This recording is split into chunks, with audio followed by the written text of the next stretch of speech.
Sous la lueur tremblante du chandelier, Éloi tourne la page écornée.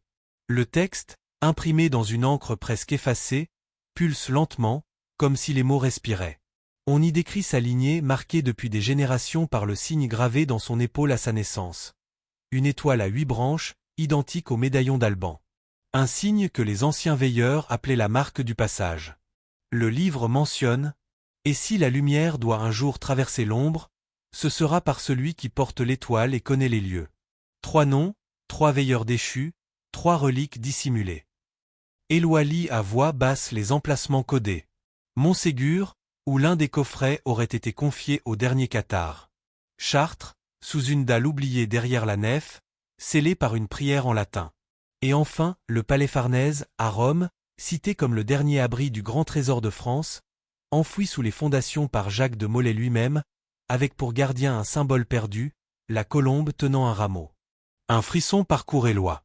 Il comprend que son chemin n'est plus seulement personnel, il devient celui du choix. Garder le savoir, comme ses ancêtres l'ont fait depuis des siècles, ou ouvrir les portes du monde, au risque de le bouleverser.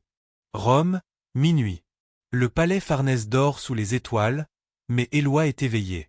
Guidé par les repères du livre, 4 glyphes alignés sur la façade sud, il glisse entre les colonnes, jusqu'à une alcôve oubliée. Là, derrière une pierre noire marquée d'une colombe, son médaillon pulse. Il s'agenouille, l'insère dans l'interstice, et la pierre pivote. Un escalier en spirale s'ouvre sur les entrailles du palais.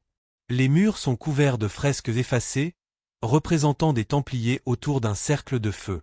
Au centre de la crypte, une arche de verre protège un coffre gravé du sceau de Jacques de Molay. Mais alors qu'Éloi s'approche, un souffle. Un murmure. Une présence. Un veilleur, silhouette encapuchonnée, l'attend. Il tient un parchemin vieux de plusieurs siècles et parle d'une voix rauque. Ce que tu cherches est réel.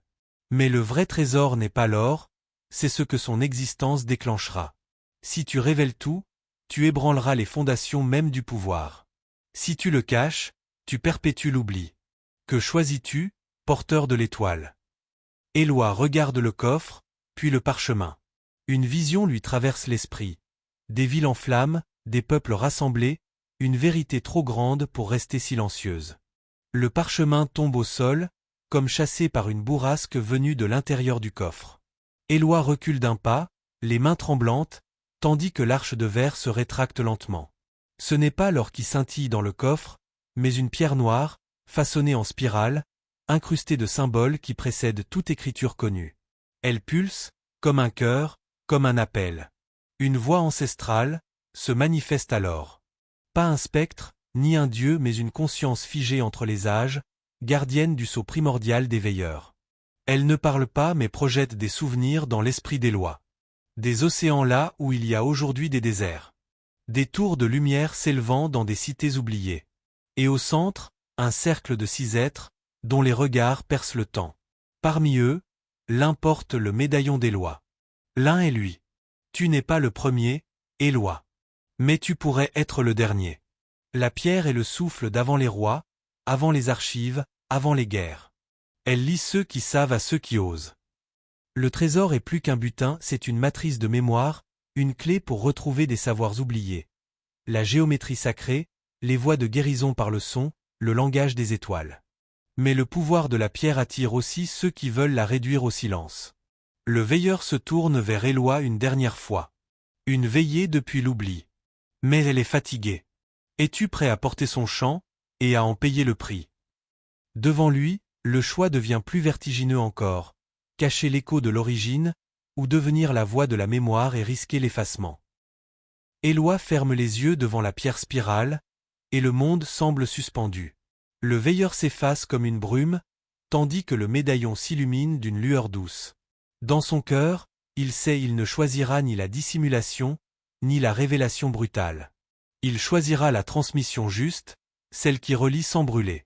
Il pose la pierre au centre du coffre, et celle-ci s'active lentement.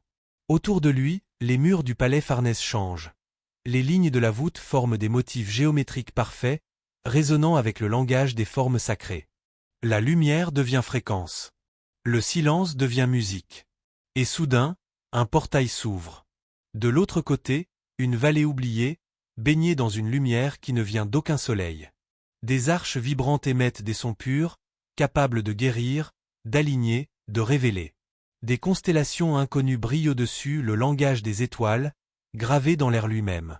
Dans ce lieu, Éloi découvre des manuscrits en spirale qui décrivent la géométrie vivante, utilisée jadis pour bâtir en harmonie avec l'univers.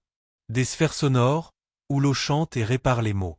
Des cartes stellaires mouvantes, qui ne guident pas vers un lieu, mais vers une compréhension. Il devient le premier veilleur du renouveau. Mais avant de partir, il scelle un nouveau coffre dans une crypte qu'il façonne lui-même, entre Rome et Chartres. Dedans, un fragment de la pierre, une sphère sonore, et un message gravé en lettres discrètes.